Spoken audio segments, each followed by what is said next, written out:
langsung saja kepada presentan pertama. Waktu dan layar dipersilakan.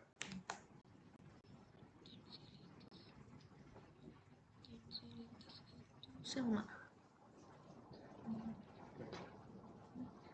Sudah, siapa? Sama ya? Sama, mana yang sama? Oke, sama.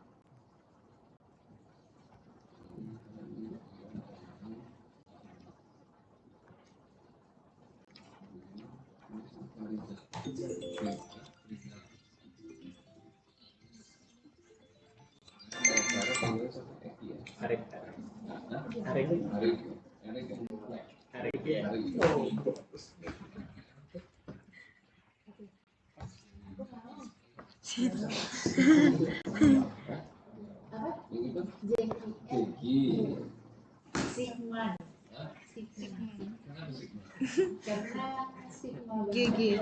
Apa yang tiga rambutnya? Kelakuannya. Baik, dokter dan teman-teman, kita memulai dari tonsillitis, yaitu bagian definisi yang dimana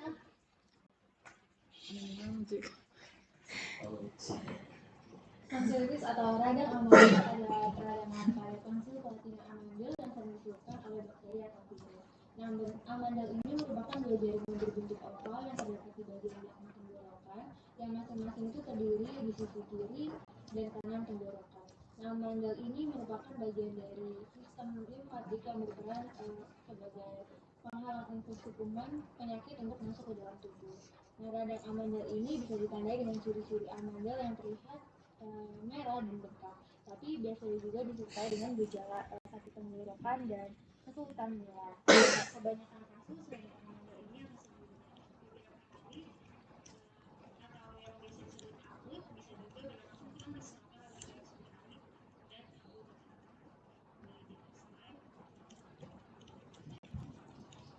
kita masuk ke epidemiologinya. WHO itu tidak mengeluarkan data mengenai kasus tonsillitis di dunia. Namun WHO itu memperkirakan 287.000 anak di bawah 15 tahun itu terkena tonsillitis. Nah, tonsillitis ini secara epidemiologi paling sering terjadi pada anak-anak. Nah, pada balita, tonsillitis ini umumnya disebabkan oleh infeksi virus, sedangkan infeksi bakteri itu lebih sering terjadi pada anak di usia 5-15 tahun. Nah, tonsillitis ini paling sering terjadi pada anak-anak, tetapi jarang terjadi pada anak di usia kurang dari 2 tahun.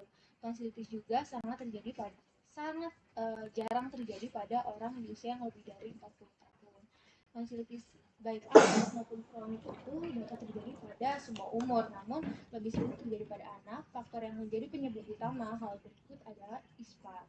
Nah, tonsillitis ini lebih umum pada anak usia 5-15 tahun dengan prevalensi tonsillitis bakteri 15-30% pada anak dengan gangguan tenggorokan dan 5-15% pada dewasa dengan gangguan tenggorokan. Slide.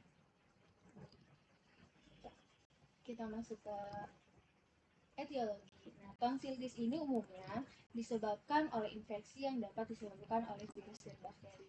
Nah, etiologi virus adalah yang paling umum.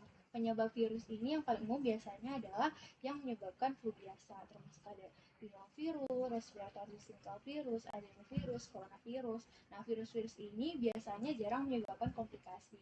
Nah, penyebab virus lainnya seperti kayak Epstein-Barr yang menyebabkan mononukleosis, cytomegalovirus, hepatitis A, rubella, dan HIV juga dapat menyebabkan tonsillitis. Untuk infeksi bakterinya biasanya disebabkan oleh Staphylococcus, ada beta hematolik grup A, Staphylococcus, aureus, dan Haemophilus influenza.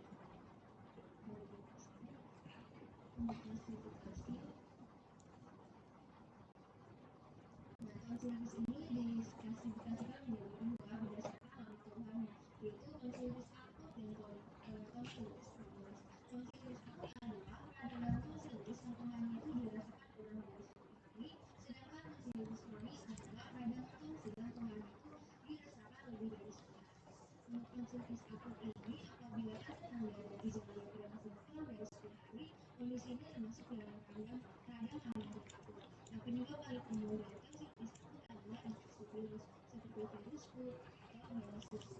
Namun bakteri seperti Staphylococcus juga bisa menjadi penyebab. Virus ini sering terjadi pada anak, tapi jarang terjadi pada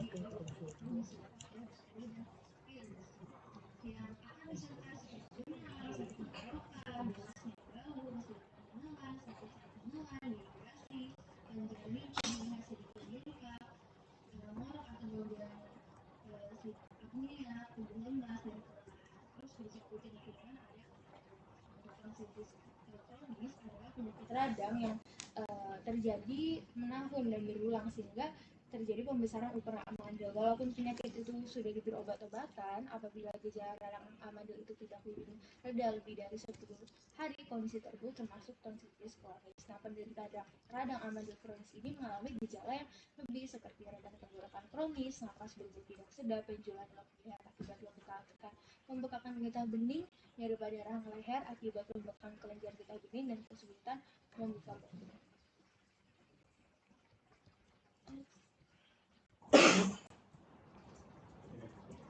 Terima kasih. Selama mungkin dari pembahasan tadi mulai dari definisi, epidemiologi, dan klasifikasi dari teman-teman ada ingin bertanya terlebih dahulu? Lanjut dulu. Oke, baik. Langsung saja. Oke, baik. Pada materi bagian Patris dipersilakan. Baik, selanjutnya saya ingin melanjutkan mengenai patogenesis atau fisiologi dari tonsilitis. Jadi yang pertama bisa kita lihat bersama. Jadi di atas sendiri itu dimulai dari viral patogen. Kemudian di sebelahnya terdapat juga faktor risiko yang sudah disebutkan sama tadi, usia 5-15 tahun, dan ada infeksi bakteri grup A Streptococcus. Nah, kemudian viral patogen ini dia akan berkolonisasi di bagian area nasofaring. Selain itu juga patogen juga bisa berkolonisasi di area orofaring. Nah, ketika patogen-patogen tersebut dia berkolonisasi di bagian nasofaring dan orofaring, maka akan memicu atau memunculkan pelepasan sitokin inflamasi atau disebut juga di situ inflammatory cytokine release, di mana ketika infeksi di nasofaring dan orofaring telah memicu pelepasan sitokin inflamasi ini akan memulai respon terjadinya peradangan. Nah, ketika terjadi pelepasan sitokin inflamasi, maka yang pertama bisa kita lihat akan menyebabkan peningkatan dari vascular permeability-nya atau akan terjadi peningkatan permeabilitas vaskular, sehingga apa? Sehingga akan menyebabkan di situ bisa kita lihat menyebabkan leakage of protein and fluid atau semacam kebocoran dari cairan dan protein ke jaringan di sekitarnya yang nantinya akan menyebabkan swelling atau pembengkakan dan iritasi, serta juga dapat menyebabkan peningkatan drainase limfa di bagian nodus regional atau semacam pembesaran nodus cervical anterior yang di bagian nodus regionalnya. Nah, kemudian tadi terdapat pembengkakan dan iritasi pada jaringan amandel atau tonsil sehingga akan terjadi di situ bisa kita lihat tonsila edema. Di bawah tonsilat tisu akan jadi tonsilat edema, dan di mana swelling dan iritasi ini juga akan berpengaruh ke nasal tisu atau jaringan nasal yang akan menyebabkan kongesti nasal atau koliza, dan bisa terjadi nasal discharge atau nanti akan ke tenggorokan menjadi berujung batuk. Kemudian juga setelah tadi ada peningkatan permeabilitas vaskular, juga akan ada inadvertent cellular injury atau cedera selular dan akan terjadi hemolisis, di mana respon inflamasi ini juga akan menyebabkan cedera pada sel-sel di daerah tersebut, di mana pada kasus tertentu akan menyebabkan timbulnya disebut juga di sini tonsilan peteki, atau akan muncul bintik-bintik merah kecil dan eritema atau kemerahan pada amandel sebagai tanda peradangan atau ada inflamasi lokal. Berikutnya, sitokin inflamasi ini akan menyebar secara sistemik atau dapat mempengaruhi regulasi hipotalamus di bagian pusat pengaturan suhu tubuh yang akhirnya nanti akan berujung ke fever atau akan ada demam sebagai respon tubuh melawan infeksi. Nah, selain dari sitokin inflamasi yang menyebabkan berbagai gejala, juga terdapat pengaktifan sel darah putih atau white blood cell activation, yang dimana sel darah putih ini sebagai sistem imun tubuh kita, dan khususnya sel darah putih akan diaktifkan dan akan dikirim ke lokasi infeksi atau menginfiltrasi lokasi infeksi untuk menyerang dan membunuh patogen atau memfagositosisnya. Nah, sel darah putih ini akan berkumpul di sekitar area yang terinfeksi dan akan melakukan fagositosis untuk membunuh bakteri atau virus, di mana proses inflamasi akan meninggalkan sisa-sisa selular dan produk peradangan yang terbentuk di area inflamasi, di mana disebut juga akumulasi debris yang nantinya akan tampak sebagai tonsillar exudate atau nanah atau lapisan putih pada amandel yang menjadi salah satu tanda atau ciri khas tonsilitis khususnya pada infeksi bakteri seperti grup A Streptococcus atau gas. Nah, perlu digarisbawahi juga bahwa bakteri yang sering menyebabkan tonsilitis ini adalah GABHS atau grup A beta hemolyticus streptococcus yang sering memang menyerang di bagian area tonsilitis ini. Nah, pelepasan sitokin dan aktivasi white blood cell ini sebenarnya bersifat sekunder karena akibat dari pelepasan exotoksin dari bakteri GAS, dan hal yang paling ditakutkan di sini adalah adanya komplikasi yang ditimbulkan dari bakteri. Jadi di situ kita bisa baca notes-nya bahwa sebenarnya tonsilitis ini untuk yang virus dapat sembuh sendiri, sedangkan yang mengkhawatirkan adalah tonsilitis yang disebabkan karena adanya infeksi bakteri, yang dimana infeksi bakteri ini ternyata dapat berujung atau dapat tidak menutup kemungkinan dapat memiliki berbagai komplikasi. Di situ kita bisa baca ada peritonsil abscess, neck abscess, otitis media yang mungkin nanti lebih lengkapnya dibahas di bagian komplikasi. Selanjutnya mungkin ada beberapa notes yang mungkin saya akan sampaikan. Yang pertama, tonsilitis virus lebih sering terjadi dibandingkan yang karena infeksi bakteri GAS atau grup A Streptococcus. Kemudian bakteri grup A Streptococcus ini merupakan bakteri yang paling sering menyebabkan tonsilitis dibandingkan bakteri-bakteri yang lainnya, terutama bakteri GABHS atau grup A beta hemolyticus streptococcus. Kemudian yang ketiga, grup A Streptococcus tonsilitis ini memang banyak terjadi pada pasien umur 5-15 tahun dan sedikit atau jarang terjadi pada umur dewasa atau adult. Kemudian juga untuk ketika bakteri grup A Streptococcus ini terdapat pada orofaring atau ada macam-macam lokasi utamanya, di sini kita bisa baca ada tonsils primarily affected, disebut juga tonsilitis. Kemudian apabila faring primarily affected disebut juga pharyngitis, dan jika keduanya disebut juga pharyngotonsilitis atau tonsilopharyngitis. Nah, kemudian komplikasi-komplikasi yang tercantum di sini sebenarnya adalah akibat dari exotoksin yang masuk ke sirkulasi sistemik atau bakteri infeksi yang menyebar ke luar dari sistem tonsilitis atau sistem amandel. Mungkin cukup sekian dari patofisiologi.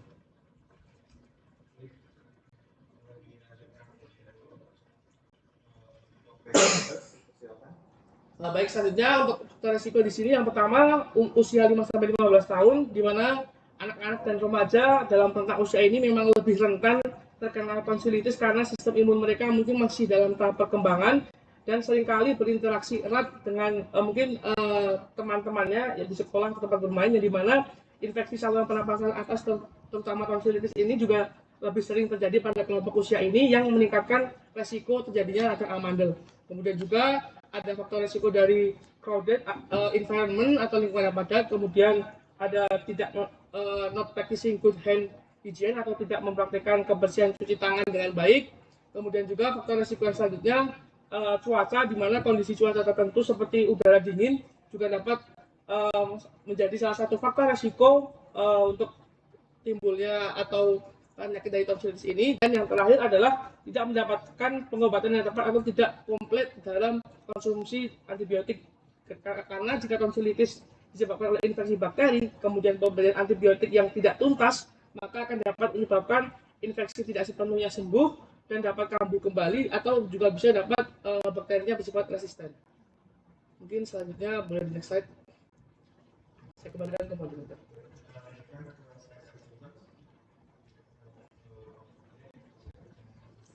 Oke, saya akan menjelaskan tentang sistem dari tonsilitis. Yang pertama ada sakit kepala, dilanjutkan dengan demam, suhu tinggi meningkat sering di atas 38 Celcius. Yang paling sering juga ada nyeri tenggorokan. Ini gejala yang paling umum di tonsilitis yang menyebabkan rasa sakit saat menelan. Selanjutnya ada pembengkakan tonsil, yang dimana amandel tampak merah dan bengkak, kadang disertai dengan bercak putih atau bernanah. Lanjutkan dengan bau mulut. Infeksi di tonsil bisa menyebabkan bau mulut kehilangan nafsu makan, kesulitan pengenalan atau bisa, dan juga ada nyeri telinga yang menjala pada tenggorokan tersebut, bengkakan telinga kuning, terutama di leher sisi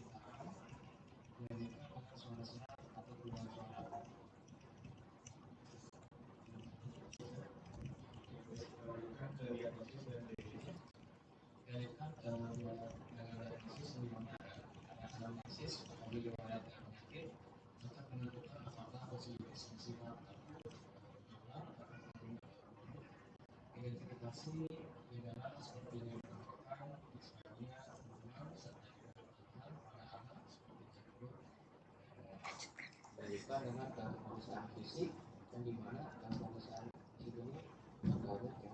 Pemeriksaan yang pertama ada pemeriksaan rongga mulut dan taring, dilihat adanya hipertemis, edema yang sudah pada tonsil, trismus dan perubahan warna atau pemeriksaan tonsil.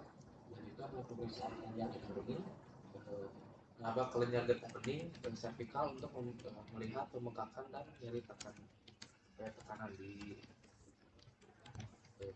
KGB. Dilanjutkan dengan pemeriksaan jalan nafas dan fungsi menelan. Pastikan tidak ada obstruksi atau gangguan nafas. Dilanjutkan dengan pemeriksaan penunjang jika diperlukan. Ada rapid antigen detection test atau RABT atau kultur tenggorokan untuk mendeteksi infeksi bakteri. Dilanjutkan dengan modified Central Score. Bisa digunakan untuk mengevaluasi kemungkinan infeksi GA/BHS dengan skor yang lebih tinggi menunjukkan kebutuhan antibiotik empiris. Dilanjutkan dengan penilaian etiologi yang dimana gejala infeksi pernapasan seperti batuk dan pilek mengarah pada tonsillitis viral, sedangkan nyeri tenggorokan mendadak tanpa batuk dan adanya eksudat biasanya menunjukkan tonsillitis bakteri. Dilanjutkan dengan diferensial diagnosis yang pertama pada diagnosis tonsillitis dengan lapisan membran disebabkan oleh infeksi bakteri. Kedua, dari infeksi bakteri yang dapat menyebabkan saluran membran, tebal pada tonsil dan tenggorokan. Ketiga, infeksi vaksinnya yang dimana infeksi bakteri yang menyebabkan fokus pada gusi air tonsil. Keempat, ada infectious mononucleosis yang dimana infeksi virus Epstein-Barr yang menyebabkan tonsil membengkak dan membran. Agranulositosis yang dimana kondisi rendahnya sel darah putih yang meningkatkan risiko infeksi, leukemia, infeksi, apnosmosa yang dimana luka pada mukosa mulut yang dapat muncul pada tonsil. Yang terakhir ada malignansi, adanya tumor atau kanker pada tonsil yang bisa menyebabkan membran. Jadi diagnosis banyak ini membantu untuk mengenalkan berbagai penyebab berdasarkan tanda-tanda klinis dan pemeriksaan penunjang.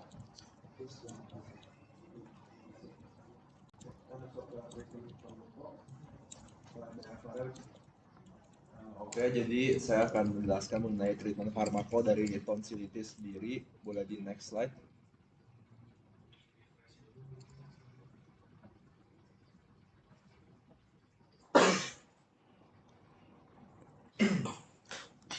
Oke, jadi sebenarnya seperti kata Kang Frizal tadi, kalau misalnya untuk tonsillitis disebabkan oleh virus, sebenarnya bisa sembuh sendiri. Jadi yang disarankan itu hidrasinya harus tetap baik, dietnya juga tetap baik dan harus beristirahat.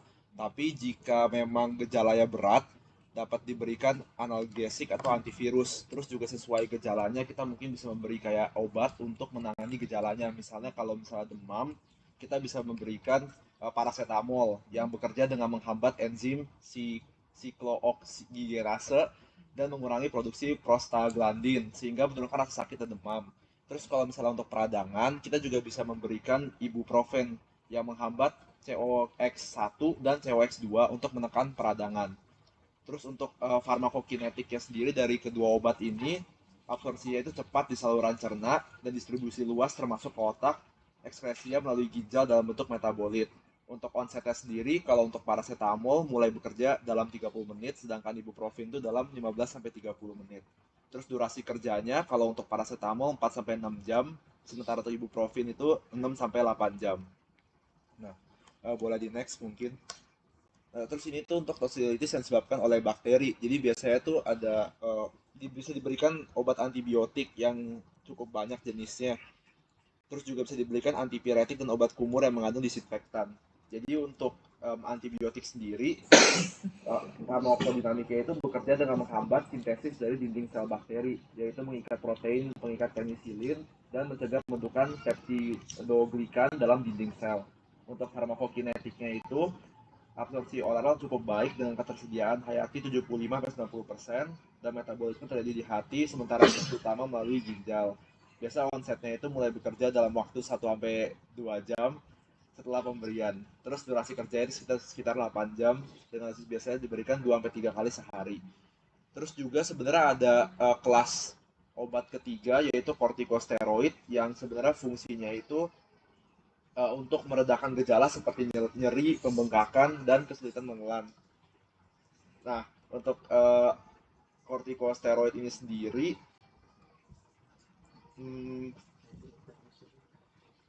bekerja dengan menekan sistem imun untuk mengurangi peradangan. Jadi itu terjadi dengan menghambat sintesis dari sitokin proinflamasi. Farmakokinetiknya itu absorpsi oral baik dan ketersediaan HRT tinggi dan metabolisme utama di hati ekspresi melalui urin. Terus onsetnya itu biasanya dalam waktu 4-2 jam dan durasi kerjanya itu lebih lama, biasanya 24-48 jam. Mungkin dari saya sekian segitu aja. Untuk selanjutnya adalah penelitian satu sebetulnya ini seperti saya sekali ya, itu sebenarnya ini saya baca dari 5 artikel mengenai slide. Mungkin yang pertama untuk konsoliditas ini kan tadi terjadi pada inflamasi ya, infeksi. Jadi kalau kita pendekatannya non farmakologis, artinya ini hanya terapi secara suportif saja untuk meringankan mungkin dari gejala dan membantu mempercepat pemulihan. Pertama hidrasi seperti biasa minum setidaknya 810 gelas atau setara dengan 2-2,5 liter, bisa air putih, bisa teh hangat, bisa kaldu bening, dan juga bahkan bisa madu. Kalau misalkan madu itu sudah ada penelitiannya untuk yang paling tapi mungkin kita kaitkan dengan patofisiologinya mungkin ya. Yang kedua adalah istirahat yang cukup. Istirahat yang cukup ini utamanya adalah mengenai tidur, karena ini berkaitan juga ternyata dengan osa. Nah sehingga untuk tidur itu sebetulnya di setiap spektrum usia ada klasifikasinya. Kalau adults itu 7 hari itu cukup. Jadi untuk adults 7 hari cukup untuk tidur. Kalau misalkan usianya remaja 8-10 jam. Kemudian untuk full age itu 9-12.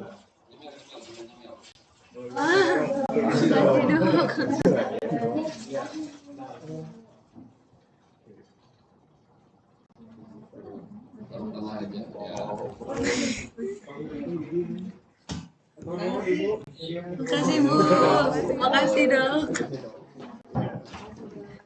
Nah lanjutkan ya. Nah untuk usia sekolah memang 9-12 jam. Kemudian untuk yang preschoolers artinya yang ketika PAUD itu 10-13 jam dan 12 itu lebih lama lagi 11-14 jam. Tapi untuk kita 7 jam itu waktu yang maksimal, dan maksimal tidur di pukul 11 malam supaya tidak mengganggu sirkadian ritme yang kita miliki. Ketiga, berkumur dengan air garam itu juga bisa sebetulnya untuk merendahkan pembengkakannya. Bisa 1/2 sampai 1 sendok garam dilakukan 3-4 kali sebelum tidur maupun bangun tidur. Kemudian kalau di luar negeri biasanya orang-orang pakainya humidifier atau untuk humidifikasi ya, sehingga dia dapat melembabkan saluran napas akibat udara yang begitu kering. Nah kemudian pola makan sih. Nah pola makan kita sebaiknya dianjurkan untuk konsumsi makanan yang lunak dan tidak tidak mengirigasi ya, untuk saluran tenggorokannya. Contohnya tadi seperti kentang bisa direbus atau tadi ya misalkan sup-supan dan lain sebagainya. Kemudian hygiene itu perlu dilakukan, dan juga polystress ini mengurangi aktivitas berbicara untuk mempercepat pemulihannya. Bisa dilakukan beristirahat sepenuhnya utamanya 1-3 hari ketika gejalanya muncul. Dan ada penelitian terbaru ternyata kita bisa mengompres dengan air dingin, pakai air es di area leher yang terjadi pembengkakan atau misalkan terjadi nyeri di situ. Bisa durasinya 10-20 menit, frekuensinya 2-3 kali sehari dengan minimal 1 jam antar sesinya. Metode ini ternyata efektif untuk menjadikan isoporofleksi di area yang mengalami nyeri, sehingga ada transmisi impuls nyeri ke otak itu berkurang dengan menggunakan pelaksanaan operasi slide. Nah ini mungkin untuk pembedahannya ya, ada yang disebut dengan tonsilektomi. Jadi ini prosedur untuk tonsil palatina. Ini disebut juga operasi amandel. Nah indikasinya tonsilitis ini terjadi secara berulang dilakukannya, atau misalkan terjadi pada pasien indikasinya ke pasien osa ya. Nah sehingga apabila memang terjadi perdarahan di situ atau penyakit yang memang tidak terkontrol secara tadi farmakologi, nah sehingga kita dapat melakukan ini. Tapi memang ada indikasinya, nanti kita dapat lihat. Jadi kita dapat treat berdasarkan etiologi yang disampaikan di awal. Tidak semuanya harus dilakukan tonsilektomi. ya. Dan ini tuh utamanya tadi misalkan ada penyakit jantung reumatik Yang ataupun yang ada si beta fokus. Nah, kemudian ini pun kita harus memberikan edukasi sebetulnya kepada pasiennya, informasi tadi ya mengenai sleep disorder breathing, kemudian juga mungkin ada komplikasi, misalkan ada pendarahan, ada reaksi dari infeksi maupun anestesi maupun bisa jadi cedera di dalam sana. Itu juga harus kita beritahu ke pasiennya. Boleh di slide. Nah, kemudian kalau kita melihat dari ini ya, dari guideline ITSA dan juga dari PMPK, untuk tonsilektomi ini hanya dilakukan tadi pada infeksinya yang Staphylococcus yang grup A saja. Nah, kemudian direkomendasikan memang pada severe recurrent sore throat pada pasien dewasa sih sebetulnya. Nah, jadi kita bisa melihat bukti ataupun evidence-nya nih, contohnya ada ya pada layar lebih dari 7 episode dalam 1 tahun terakhir atau lebih dari 5 episode atau 3 episode dalam 3 tahun terakhir, sehingga ini dapat mengurangi episode nyeri di tenggorok utamanya secara marginal. Kalau pada anak beda lagi, itu dipertimbangkan salah satu kriteria pada bukti ada yang lebih dari 7 episode, satu selama setahun terakhir, 5 episode itu selama 2 tahun, 3 episode selama 3 tahun terakhir. Nah, untuk setiap episode harus ada catatannya. Misalkan harus ada lebih dari sama dengan satu, artinya lebih dari satu dari kriterianya. Contoh suhunya tinggi lebih dari 38, kemudian di situ terdapat limfadenopati, kemudian ada eksudat, kemudian hasil tesnya positif untuk yang grup A. Nah, kemudian yang menganjurkan tonsilektomi pada anak ini apabila memang anaknya terjadi intoleransi terhadap antibiotik ya, secara multiple maupun ada reaksi alergi, itu baru dilakukan. Tapi utamanya kalau di guideline memang harus watchful waiting aja, itu lebih direkomendasikan dibanding kita memberikan tonsilektomi pada anak kalau tidak memenuhi kriteria tersebut. Boleh dilanjutkan pada teman yang membahas komplikasi dan prognosis. Dilanjutkan dengan komplikasi dan prognosis, yang dimana komplikasi pada umumnya tonsilitis biasanya diobati secara simptomatis dan menghasilkan hasil klinis yang baik. Namun komplikasi dapat terjadi meskipun jarang, termasuk abses peritonsilar, demam rematik, dan glomerulonefritis akut. Abses peritonsilar ini adalah kumpulan nanah antara otot konstriktor taring dan kapsul tonsil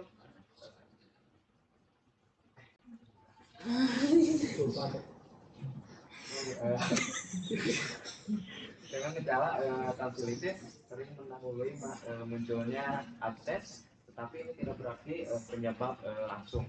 Abses biasanya terjadi pada remaja dan dewasa muda dengan rokok berisiko lebih tinggi.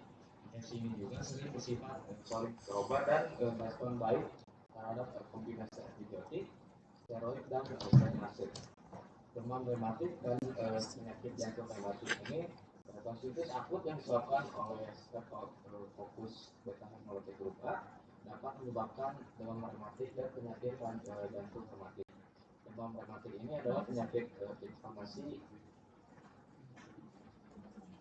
inflamasi imunologis yang terjadi setelah infeksi Staphylococcus grup A, paling sering pada pasien usia 5 tahun sampai 18 tahun. Di negara berkembang insidence mencapai 24 per 1000 orang, dapat menyebabkan artritis, karditis, koreasi denham, ruam, dan nodul. Selanjutnya yang glomerulonefritis pasca Staphylococcus.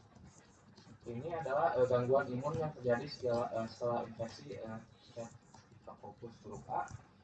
Gejala terhadap edema hipertensi, kelainan pada sedimen urin, hipoalbuminemia, peningkatan penanda inflamasi, dan penurunan kadar komplement. Ini juga mempengaruhi sekitar 470.000 orang secara global dengan 5.000 kematian setiap tahun. Anak-anak di negara berkembang juga dan orang dengan tempat tinggal pada beresiko tinggi, sebagian besar pasien akan sembuh secara spontan, tetapi prognosis lebih buruk pada pasien yang lebih tua. Antibiotik ini juga tidak mengubah perjalanan penyakit, namun membantu mengurangi penularannya saja. Dengan penyakit ini adalah komplikasi langka dari infeksi orofaring. Umumnya muncul sebagai sepsis setelah sakit tenggorokan dengan trombosis vena tubularis, infeksi, dan emboli septik, penyebab utama juga ini juga, namun ini Fusobacterium necropum, namun juga bisa disebabkan oleh infeksi Staphylococcus atau Streptococcus. Di era antibiotik yang modern ini sekarang, maka kematian alhamdulillah rendah, tapi komplikasi serius dapat osteo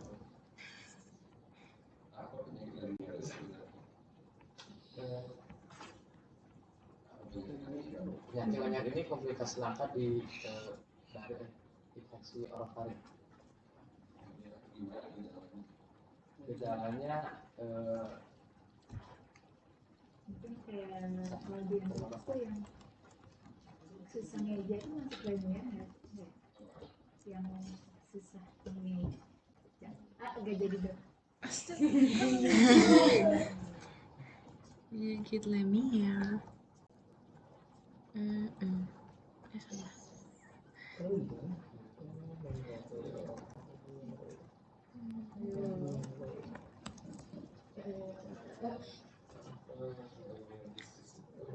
Kondisi mulai ada infeksi tenggorokan menyebar begitu biasanya di awal kita di flu biasanya rada namun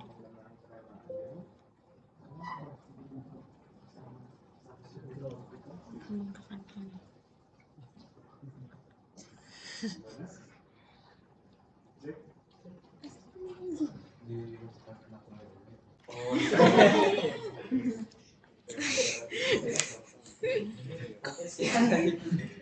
Dilanjutkan dengan prognosis. Makasih Mel. Prognosis dan tonsillitis umumnya baik, terutama bisa diobati dan tidak mengalami komplikasi. Tonsillitis akut atau radang amandel biasanya sembuh sendiri dalam 3-4 hari. Tonsillitis akut, tonsillitis akut sangat baik. Bagian besar kasusnya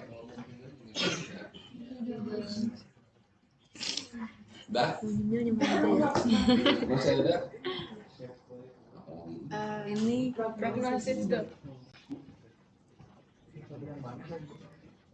sebagian besar kasus sembuh sendiri dalam beberapa hari hingga 1 minggu, terutama pada pasien sehat. Tonsillitis akut juga ini disebabkan oleh infeksi bakteri seperti infeksi Streptococcus, dapat diobati dengan antibiotik yang umumnya memberikan pemulihan cepat tanpa komplikasi jangka panjang. Tonsillitis berulang, pasien dengan tonsillitis berulang mungkin memerlukan prosedur operasi pengangkatan tonsil. Setelah operasi pengangkatan tonsil, prognosis jangka panjang biasanya sangat baik dengan berkurangnya frekuensi infeksi tenggorokan dan peningkatan kualitas hidup. Dibandingkan dengan tonsillitis kronis, tonsillitis kronis ini sering disertai dengan gejala yang persisten seperti nyeri tenggorokan dan halitosis. Kondisi ini dapat mempengaruhi kualitas hidup, tapi tidak menyebabkan komplikasi serius. Operasi pengangkatan tonsil juga bisa menjadi pilihan pada kasus kronis yang mengganggu aktivitas sehari-hari. Mungkin sekian dari tonsillitis. Bisa kembalikan ke moderator. Terima kasih. Dok. Kita ngebahas tentang tonsillitis dulu. Next, awal-awal ada beberapa konfirmasi yang harus saya Siap. Natur. Kalau ini melewat ya, peradangan pada tonsilnya ya. Terus kenapa penting ya tonsillitis ini? Dia sebagai organ apa sebenarnya? Imun ya. Jadi harus tahu kalian ya, imunitas awal tubuh pada anak-anak itu dia berperannya di bagian tonsil, cincin wall layer, bukan hanya tonsil aja, tapi cincin wall layer. Makanya pada usia 5-15 tahun itu anak-anak rentan sekali kan terkena tonsillitis ya, karena mereka yang imun yang paling pertama kali dia yang bekerja untuk melawan inflamasi adalah tonsilnya ya. Jadi makanya kalau orang yang alergi ya, orang yang sering batuk pilek ditambah dengan faktor risiko makannya yang nggak bagus ya, sebenarnya bukan penyebab makan, misalnya lu makan gorengan ntar jadi tonsilitis, bukan itu ya, ininya bukan meaningnya bukan itu, artinya si minyak dan segala macam itu akan memperberat kondisi keadaan dari daerah orofaringnya ya, inflamasi. Jadi misalnya kita udah ada peradangan, ditambah kita makan yang nggak benar, itu akan menyebabkan inflamasi ya. Begitu juga es itu kan bikin pembuluh darah menjadi konstriksi ya, sehingga itu bisa juga menimbulkan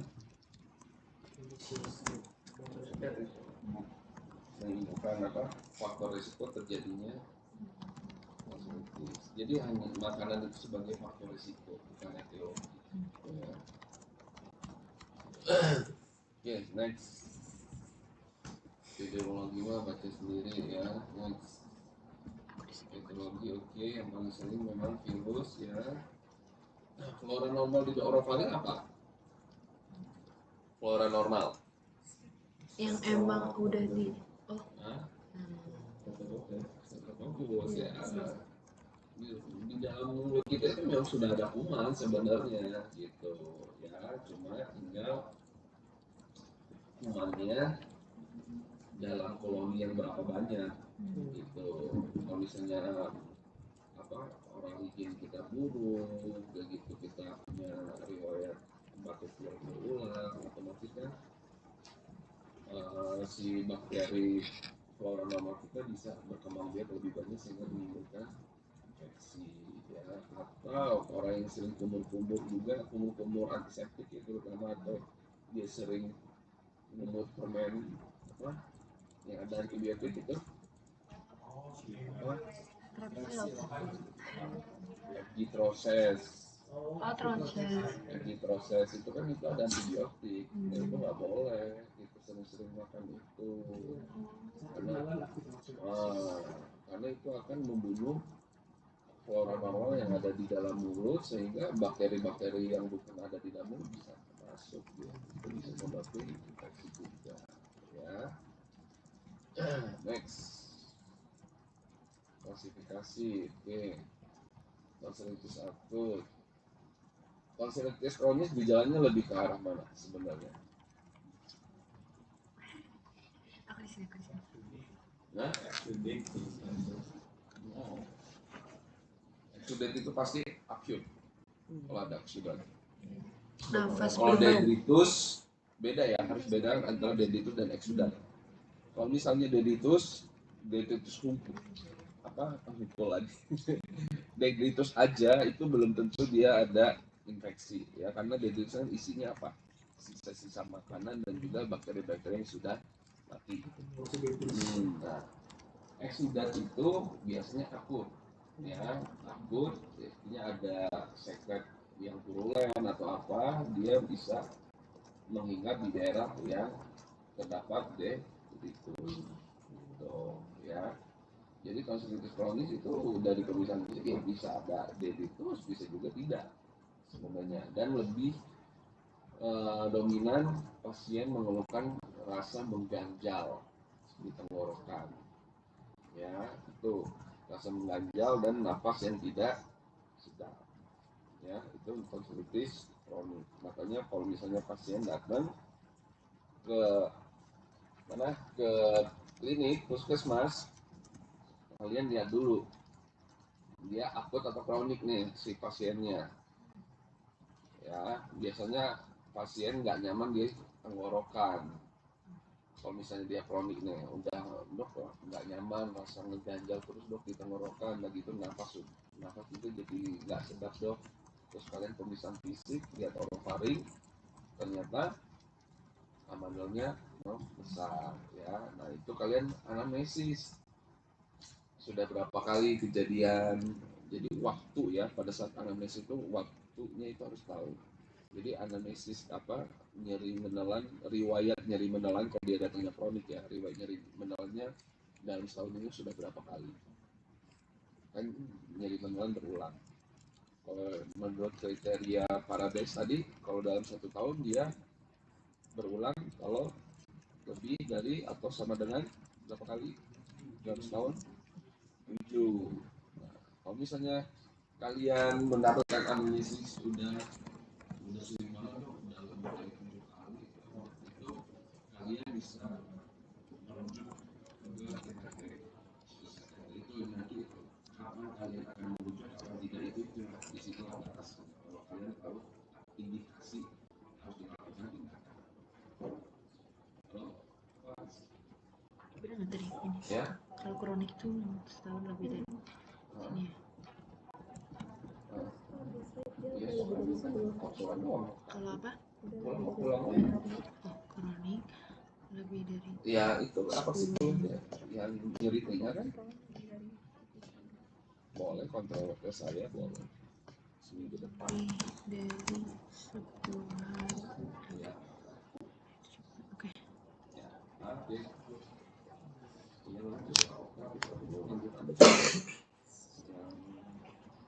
Yang apa yang kan udah dapat sertifikat dan segala macamnya dari beberapa.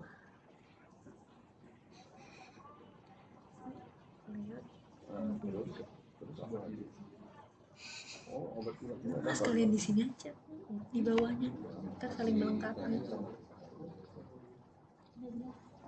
Dia notul tapi di WA buat diri sendiri. 2 kali. Kan di bawahnya ntar kita tinggal Ya, Aji, apa namanya, ngesamain mana yang ada yang kurang ada nggak, bisa tinggal dimasukin. Nih ya, nih Leo, nih Vira, ya, nih Aileen. Riwayat pada pasien yang datang dengan kronis itu kalian harus analisisnya benar-benar. Riwayatnya harus tanya berapa kali jadi berulang, ada gitu. Riwayat tanya juga keluhan yang lain kayak seperti tidur mengorok ada atau enggak, itu harus ada di dalam analisis. Ya, tidur mengorok, begitu apalagi sakit telinga gitu ya. Begitu kalau misalnya malam hari anaknya sering nggak ada terbangun malam hari kayak tersedak atau apa ya, kan itu menunjukkan isi nafas ya. Terus banyak juga apa isi nafas adenoid bisa membesar ya, makanya pada anak-anak adenoid itu dia itu satu-satunya organ dari apa bukan satunya, maksudnya jaringan limfa yang tidak tertutup kapsul. Yang satu-satu tertutup kapsul itu cuma tonsilnya aja, cuma bagian yang di tenggorokan. Nah, yang di belakang hidung, yang di bawah lidah itu organ limfoid yang tidak ditutupi oleh kapsul, sehingga dia akan terus membesar, ya, dan bisa recurrent, ya, bisa kambuh. Tapi kalau misalnya tonsil, dia nggak akan bisa kambuh karena kita operasi kita buang kapsulnya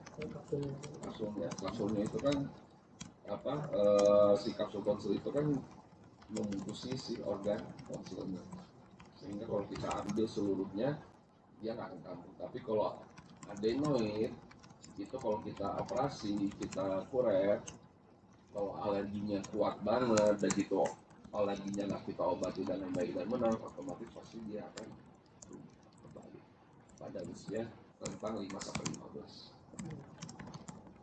ya. Kalau tonsilitis akut kalian harus ingat skor sentor. Di sini belum masuknya skor sentor nih ya, skor sentor harusnya masuk dong. Aku ada di bagian ya. faringitis. Apa? Nanti ada di bagian faringitis. Ya, tonsilo sama kan waktu ikut nggak seminar sekarang kan tonsilo faringitis itu pasti Sama. gabung biasanya ya, karena pasti biasanya kalau udah tonsilitis pasti faringitis, dan tonsilitis juga bisa pakai skor sentor juga, itu bukan hanya faringitis saja gitu ya, paham ya. Oh ya, satu lagi, kalau anak dengan osak itu tanya juga tidurnya gelisah atau enggak. biasanya anak yang dengan yang osak itu pasti tidurnya dia gelisah sehingga dia mencari posisi untuk mendapatkan oksigen gitu ya, karena kan terdapat obstruksi kan. Yuk slide. Nah, ini patogenesis ya, harus tahu ya supaya bisa menjelaskan ke pasien kenapanya. Slide. Oke, siara faktor terus gejala dan simptom ya. Harus dimasukin kita spot sensornya juga ya nanti ya untuk mendiagnosis dari penyakit ini. Dari spot sensor itu kita bisa mengetahui apakah pasien harus kita swab atau enggak nih. Itu ya. Modified sensor score. Itu kan dijabarin apa skor-skornya gitu ya. Nah, kapan kita lakukan rapid, nah itu bisa dari modified sensor score itu ya. Kalau misalnya dia jumlahnya kurang dari 2 harus ngapain, kalau jumlahnya kurang dari 3 harus ngapain, kalau jumlahnya 4 harus ngapain ya. Nah tapi pada di klinik ya, di puskesmas kadang-kadang tidak ada tuh RADT ya. Jadi kalian ya mengobatinya dengan pengetahuan kalian, apakah ini virus, apakah ini bakteri ya. Jadi kalau saya sih, kalau misalnya pasien sudah ada tanda-tanda demam tinggi ya, pembesaran tonsil disertai dengan adanya eksudat, udah aja langsung aja kasih antibiotik gitu ya. Dan antibiotiknya harus empiris. Ini coba tadi lihat tata laksananya. Ini penjelasan tata laksananya sangat-sangat ini banget nih kalian, superficial. Enggak ini, coba belum. No. Yang akut, yang viral, oke, viral, yang virus. Kalau virus mah biasanya simptomatik ya, hanya simptomatik aja. Apakah bisa kita kasih analgesik ataupun kita kasih antiinflamasi ya, steroid apa metril atau dextra itu bisa ya, ada tempatnya. Sama yang paling penting kumur-kumur ya, oral hygiene. Terus akut.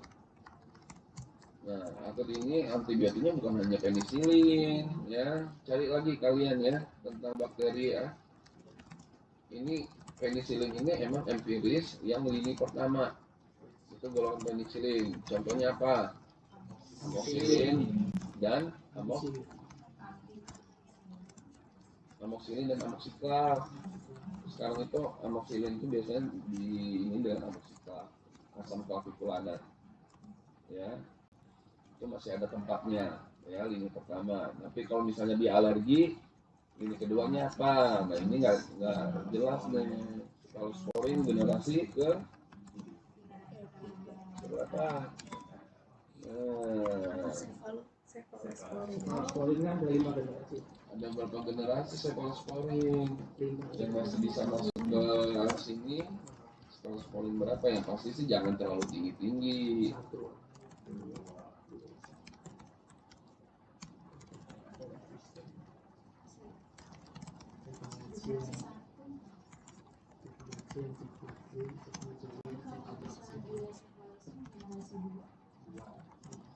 Ya, pokoknya golongan cephalosporin intinya kita jangan langsung memakai golongan generasi yang paling tinggi, step by step ya. Kalau emang dia masih bisa masuk pakai cephalosporin, kita kasih cephalosporin ya, atau kita pakai atau cephalexin juga bisa ya.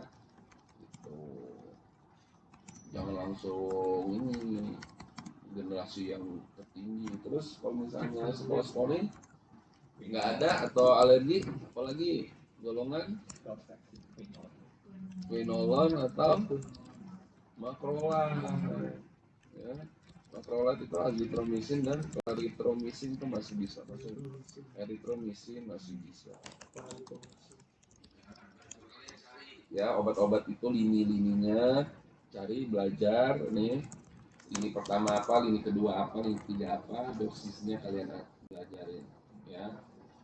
Jangan nanti pas ujian C, saya sering banget tuh uji anak-anak koas yang mau lulus nulis amoksiklap tapi dosisnya nggak tahu, terus udah gitu cara pemakainya nggak tahu, rata-rata 2 kali 1 ya salah ya.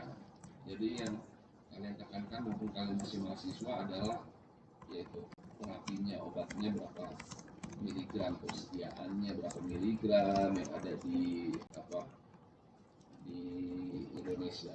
Kalau di Malaysia soalnya biasanya berbeda kan ininya gitu.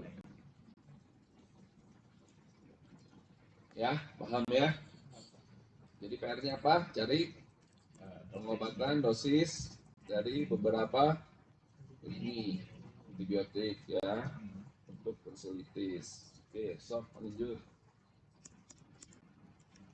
Nah, farmako. Oke, biasa sih kita sarankan salt water gargle ya sama hidrasi ya. Hidrasi maupun dehidrasi sih gitu.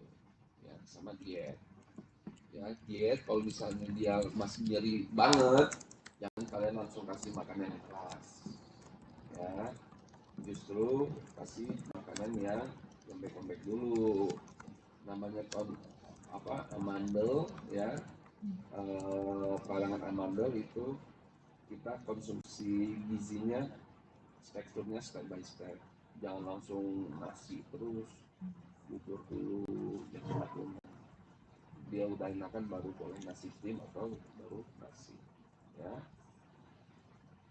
Begitu kalau misalnya dia nyeri hebat, ada tempatnya kita boleh kasih kubur-kubur dengan air yang dingin ya. Tujuan air dingin itu apa? Buat untuk nyamanin dulu kan ya. Kalau orang lagi nyeri kan kalau misalnya kasih air panas kan makin kan bisa kena tinju ya, ya. Makanya dikasih air ya buat untuk nyamanin tenggorokan ya, paham ya? Dan itu ya cucian ya cuci tangan, rutin pakai masker. Kalau tahu kita sakit ya kita pakai masker. Tapi kalau misalnya ada orang sakit ya kita jangan deket-deketin ya, jaga jarak. Ingat, virus bakteri bisa lewat melalui droplet dan kontak langsung ya. Droplet berarti kan airborne kan gitu ya, paham ya? Ada yang mau ditanyain nggak sampai sini? Belum? So, next lanjut.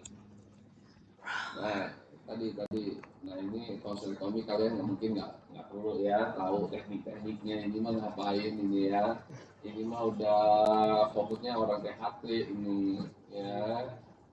Itu teknik-tekniknya, bisa gunain alat apa aja, yang paling penting adalah indikasinya ya. Itu indikasi kapan kalian merujuk ke spesialis THT ya, yaitu yang tadi yang kata saya tadi, kriteria dari Paradise, indikasi prostatectomy, prostatectomy. Next. Nah ini ya kriterianya, dan itu mengorok ya, mengorok itu atau yang kita sebut dengan osa itu indikasi ya. Dan itu yang sudah terjadi komplikasi, baik itu abses peritonsiler maupun dia sering ngeluhin otitis media berulang ya. Begitu kalau misalnya kita curigai oleh tumor ya pasti. Kalau misalnya ada tumor ya wajib lah itu rujuk ya. Gimana ciri-ciri tumor?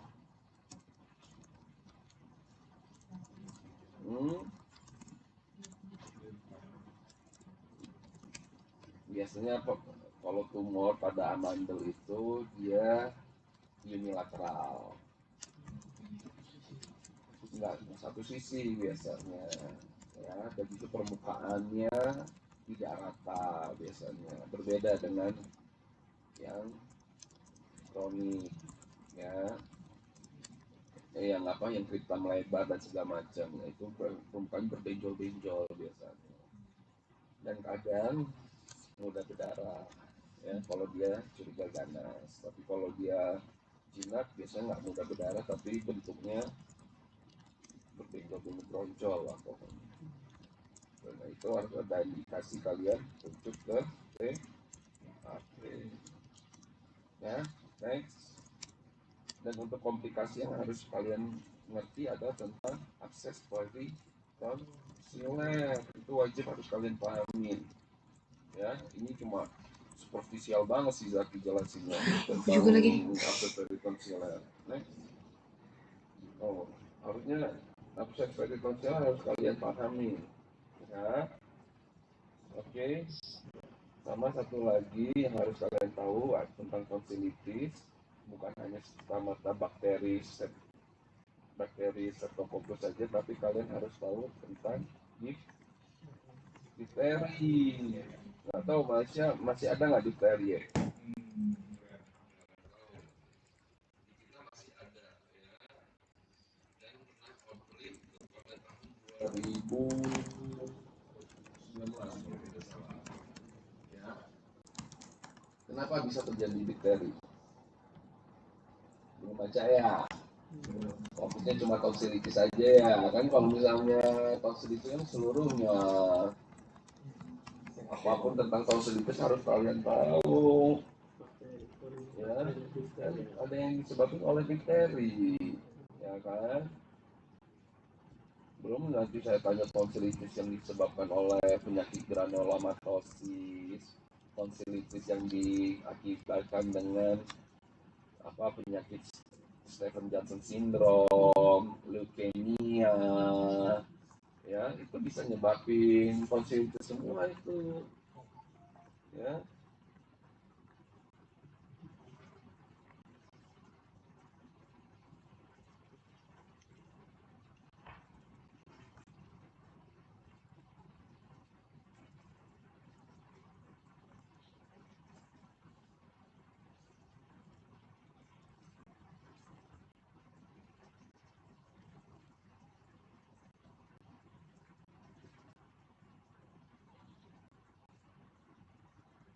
Lagi ditanyakan, sambil dicemil tuh. Sok, saya buka dulu, saya minta kritik itu dong. Kritik singkong. Saya kalau ini harus ada cemil-cemilan. Ayo, dimakan yuk. Santai aja. Ya, apa?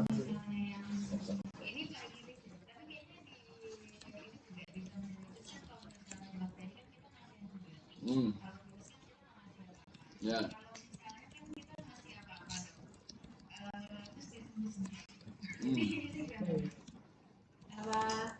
Nggak sembuh-sembuh, kita cari penyebab penyakitnya apa? Virus gitu. Apakah memang virus? Virus gitu. Dari mana virus? Sama dok, mungkin sebelum itu saya mau nanya dulu dok, kalau misalnya di puskesmas kita ngebedain kayak ini virus atau bakteri gimana? Soalnya kita nggak mungkin langsung yang RNA kita dia. Itu dok. Pengetahuan tadi kan. Dari sensor. Spesial. Sama apa? Persen. Pemeriksaan fisiknya gimana? Pemeriksaan fisiknya gimana? Enggak deh. Pemeriksaan fisiknya kalau virus kemarin saya di Sekar, saya tunjukin fotonya.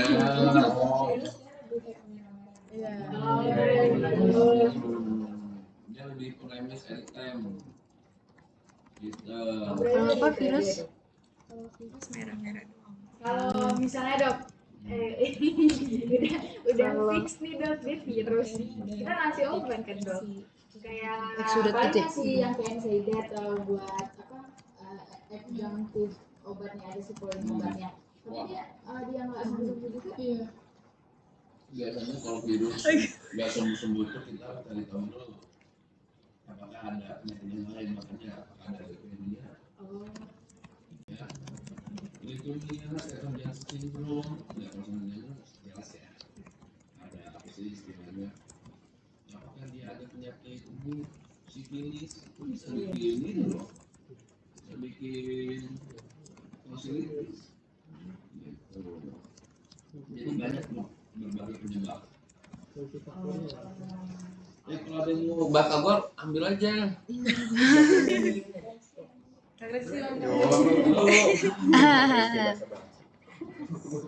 Kalau mau minum, ya sok lanjut yuk. Cari PR juga akses peritonsilet harus kalian pahamin ya. Akses peritonsilet dan tonsilitis difteri. Ya. Tonsilitis difteri itu biasanya imunitasnya kurang dan biasanya orang nggak vaksin. Itu yang apa dok? Difteri. Karena rumahnya di Purwakarta. Ada orang Purwakarta nggak di sini? Enggak, tapi kakak saya lagi di sana. Purwakarta itu ada satu kampung yang anti vaksin. Jadi pada saat outbreak waktu itu ya jadi kampung kita emang kampung si itu yang menyebabkan difterinya banyak penyebab. Makanya ya gua nggak ngeberin kampungnya ya, pasti ada salah satu kampung di daerah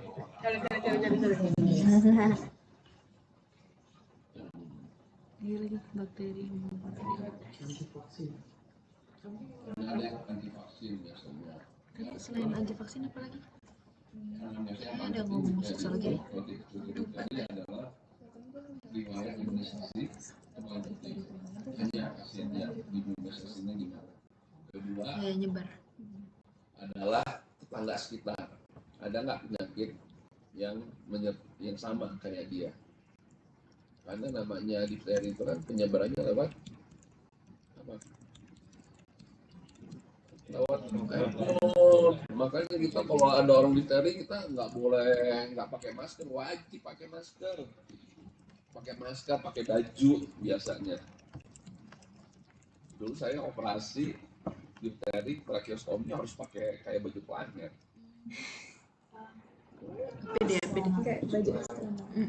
Kayak pas swab kemarin nih kayak gitu operasinya, karena kita harus tutup. Itu infeksius banget. Kalau misalnya ini kita nangani dan kita wajib profilaksis habis itu selama 2 minggu minum obat eritromisin.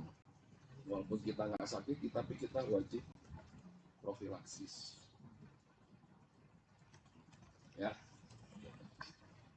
Oke, lanjut.